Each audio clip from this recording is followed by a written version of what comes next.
तो बहुत दिन से हम लोग सोच रहे थे कि हम लोग एरे स्टार्ट करेंगे, तो आज हम लोग एरे शुरू करने जा रहे हैं। और ये one of the best topic है डेटा स्ट्रक्चर का, एरे। सो चलिए शुरू करते हैं। एरे एरे क्या होता है? तो एरे होता है, यहाँ पे जैसे डिफिनेशन लिखा हुआ है कि Java array is an object which contains element of similar data type. तो ये सिमिलर डेटा टाइप का एलिमेंट रखता है। इसका मतलब क्या है कि सिमिलर डेटा टाइप क्या होता है, तो हम लोग यहाँ पे समझेंगे कि सिमिलर डेटा टाइप एक्चुअली होता क्या है। तो सपोज़ करें कि ये एक एरे है, ठीक है। अब ये सिमिलर डेटा टाइप एक्चुअली होता क्या है? अगर हम यहाँ पे इंटीजर रख रहे हैं तो ये सिर्फ इंटीजर टाइप का ही एलिमेंट लेगी। अगर हम यहाँ पे कोई स्ट्रिंग ले रहे हैं, सपोज़ नेम का ले रहे हैं, नेम ऑफ स्ट्रिंग ले रहे हैं, तो यहाँ पे सिर्फ नेम रहेगी। Suppose Sinna, Harsh, Manish, Sonu, this type of name रहेगी, ठीक है। तो और यहाँ पे क्या है, the element of an array stored in a continuous memory location. अब ये कंटिन्यूअस मेमोरी लोकेशन है क्या, तो हम लोग समझेंगे पहले ये कंटिन्यूअस मेमोरी लोकेशन होता क्या है, ठीक है। तो चलिए समझते हैं कंटिन्यूअस मेमोरी लोकेशन होता क्या है। ये है हमारा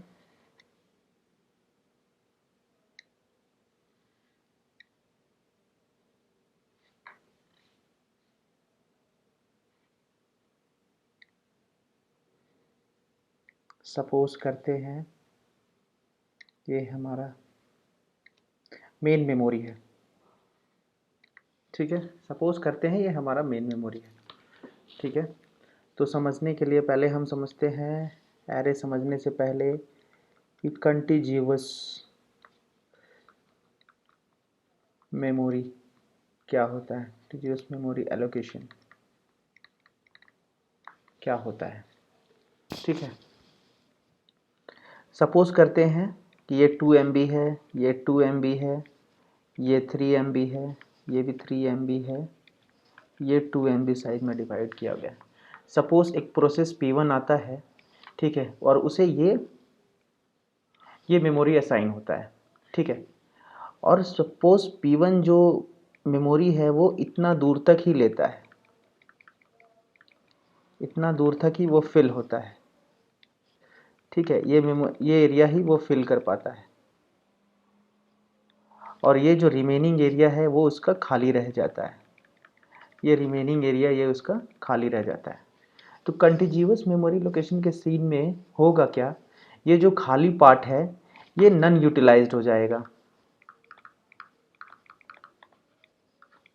अगर कोई प्रोसेस P2 आता है, ठीक है, अगर कोई प्रोसेस P2 आता है तो उसे इस एरिया में आके, इस मेमोरी लोकेशंस पे आके स्टोर होना होगा। वो इस एरिया में आके स्टोर नहीं होगा, ठीक है। तो ये एरिया वेस्ट हो जाता है, और इस एरिया को हम लोग बोलते हैं इंटरनल फ्रैगमेंटेशन, ठीक है। इसे हम बोलते हैं इंटरनल फ्रैगमेंटेशन। और इसमें एक और सीन बनता है कि अगर कोई P3 प्रोसेस है और उसका साइज सपोज करते हैं कि 5 MB वो स्पेस लेता है P3 प्रोसेस, तो ऐसा नहीं है कि P3 आपका यहाँ पे भी हो और यहाँ पे भी हो, उसे एक ही मेमोरी ब्लॉक को यूज़ करना होगा, ठीक है। तो ये इसका सबसे बड़ा डिसएडवांटेजेस है, ठीक है। तो इसी को हम लोग बोलते हैं continuous memory allocation. Continuous memory allocation मतलब एक ही मेमोरी ब्लॉक को ये यूज़ करेगा एक प्रोसेस, ठीक है। तो अब हम लोग आगे देखते हैं कि क्या होता है एरे। तो एरे के बारे में हम लोगों ने क्या समझा कि एरे क्या होता है। तो एरे एक सिमिलर टाइप ऑफ डेटा को वो स्टोर करता है, ठीक है। Array similar type of data को स्टोर करता है। सपोज समझने के लिए करते हैं कि अगर अगर फ्रूट्स है, similar type of data types में हम समझ लें, अगर फ्रूट्स है तो वो फ्रूट्स ही स्टोर करेगा। मैंगो है, बनाना है, ठीक है। यहाँ पे वो ऐसा नहीं कि कुछ वेजिटेबल्स स्टोर कर ले, ब्रिंजल, ठीक है, तो ये रॉन्ग हो जाएगा, ठीक है। तो यहाँ पे ये सिर्फ फ्रूट्स ही स्टोर करेगा। Similar type of data types, similar data types को ये स्टोर करेगा एरे, ठीक है। तो ये समझाने के लिए मैंने बोला था कि ये फ्रूट्स है तो फ्रूट्स टाइप का ही स्टोर करेगा, ठीक है। अगर ये, हाँ, ये इंटीजर टाइप्स का भी, सिमिलर टाइप ऑफ डेटा कहने का मतलब इंटीजर है तो वो इंटीजर टाइप का ही स्टोर करेगा, स्ट्रिंग है तो स्ट्रिंग टाइप का स्टोर करेगा, अगर फ्रूट्स है तो फ्रूट्स टाइप का ही स्टोर करेगा। ये डिफरेंट नहीं स्टोर कर सकता है। ऐसा नहीं है कि कुछ प्लेस पे हम इंटीजर ले लिए और कुछ प्लेस पे हम ऐसो स्ट्रिंग स्टोर करवा दिए, लाइक ABCDEF, ऐसे हम स्टोर नहीं करवा सकते, ये टोटली रॉन्ग है, ठीक है। तो एरे ये होता है, ठीक है ना। तो अब हम आगे देखेंगे, समझेंगे कि एरे, एरे का एडवांटेजेस क्या है। अच्छा हाँ, array in Java is index based. The first element of array is stored on the zeroth index and second element is stored in the first index. तो इसे समझने के लिए हम देखते हैं कि एरे हमारा क्या है, इंडेक्स्ड बेस्ड है। अब इंडेक्स्ड बेस्ड समझने के लिए हम देखते हैं कि क्या होता है एरे इंडेक्स्ड बेस्ड। सपोज ये एरे है, ठीक है, डेफिनेशन के अनुसार हम लोग समझेंगे,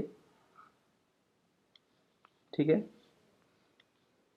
ये हुआ, सॉरी, ये हुआ हमारा जीरोथ इंडेक्स, ये फर्स्ट, ये सेकंड, ये थर्ड, ये फोर्थ इंडेक्स्ड, ठीक है।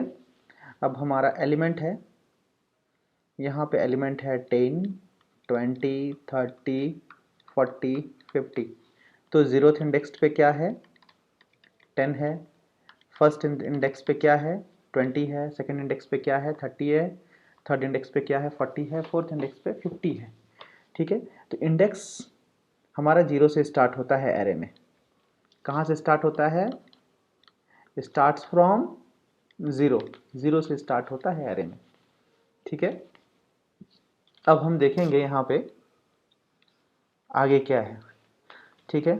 तो अगर कोई भी वैल्यू को अगर हमें एक्सेस करना है तो एरे में तो हम इंडेक्स के हिसाब से एक्सेस कर सकते हैं, ठीक है। इसीलिए एडवांटेजेस में दिया गया है, एरे का एडवांटेजेस क्या है कि random access, we can get any data located at index position.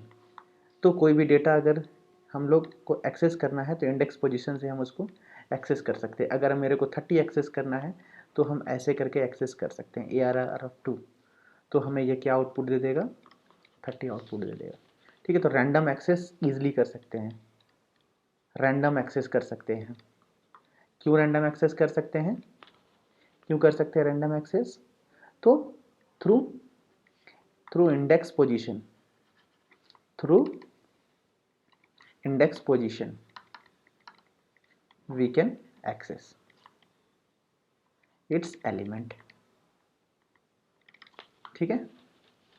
तो ये सीन था, हम लोग इजिली रैंडमली उसको एक्सेस कर सकते हैं। अब उसके आगे क्या है, डिसएडवांटेजेस क्या है कि अगर हम लोग एरे का साइज पहले डिक्लेयर कर दिए, ठीक है, तो हम उसे फिर बाद में बढ़ा नहीं सकते हैं। अब इसका मतलब क्या हो गया कि सपोज हमने एरे का साइज बता दिया कि ये 5 साइज का एरे है, सपोज अभी हम डिक्लेयर करेंगे तो उस समय समझ में आ जाएगा कि एरे है, ठीक है, और उसका साइज 5 है, मान लेते हैं 2, 5, 6, 8 है, ठीक है। हमने डिक्लेयर कर दिया ये एरे है, ठीक है, हमने डिक्लेयर कर दिया कि ये एरे है। मान लेते हैं यहाँ पे हमने लिख दिया 2, 4, 6, 8, 5, 9। अब मेरे को एक और वैल्यू स्टोर करवाना है, ठीक है। बाद में मेरा एक रिक्वायरमेंट आया कि मेरे को एक वैल्यू और स्टोर करवाना है, ठीक है। तो उस समय में मेरे को एक एक्स्ट्रा नोड ऐड करना होगा, जिस कारण से उस समय प्रॉब्लम हो सकता है। क्यों, क्योंकि एरे है सो ग्रोएबल इन नेचर नहीं है, ये ग्रोएबल नहीं है। ठीक है, तो ये डिसएडवांटेजेस है एरे का, मेन डिसएडवांटेजेस। ठीक है, we can store only the fix size of elements in the array, doesn't grow its size at run time. Run time पे हम इसका साइज ग्रो नहीं कर सकते हैं। ठीक है, हमारा रिक्वायरमेंट आ गया कि पहले मेरे को स्टोर करना था, सपोज कितना एलिमेंट था, 1 2 3 4 5 6 एलिमेंट, 6 एलिमेंट हमने स्टोर किया था।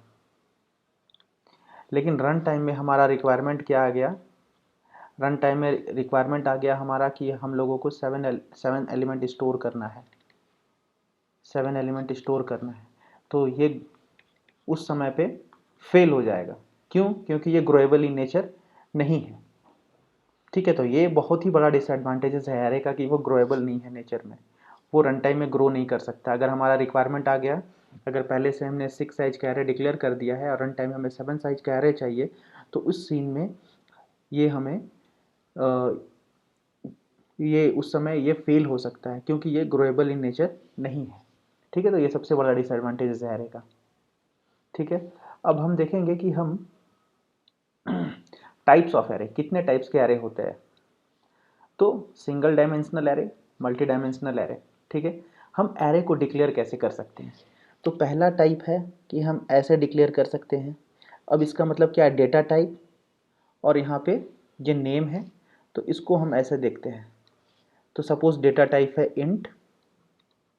ठीक है, इसको हम सटा के ऐसे लिखेंगे। ठीक है, और हम नाम दे देंगे, सपोज नाम दे दिए हम एरे का एक्स नाम का हम दे दिए। ठीक है, तो ऐसे डिक्लेयर कर सकते हैं। दूसरा हम कैसे डिक्लेयर कर सकते हैं, इस तरह का, ये है सेकेंड वाला समझने के लिए, ये हमारा डेटा टाइप है और हम ऐसे लिख सकते हैं, स्पेस देके ऐसे डिक्लेयर कर सकते हैं। और तीसरा हम कैसे डिक्लेयर कर सकते हैं कि मान लेते हैं ये डेटा टाइप है, ये स्पेस देके एक्स है, ये ऐसे है। तो ये 3 तरीका से हम एरे को डिक्लेयर कर सकते हैं। ठीक है, अब हम एरे को इनिशियलाइज कैसे कर सकते हैं, तो वो भी नीचे दिया हुआ है। हम यहाँ पे देख सकते हैं कि हम एरे को इनिशियलाइज कैसे कर सकते हैं।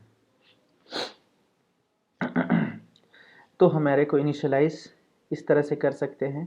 अभी हमने देखा था कि ऐसे करके हमने यहाँ पे डिक्लेयर किया एरे को। ठीक है, सपोज हमने नाम दे दिया एरे का ARR। ठीक है, और अब हम इसे डिक्लेयर कैसे कर सकते हैं, इंस्टांसिएट कैसे कर सकते हैं। तो इंस्टांसिएट करने के लिए हम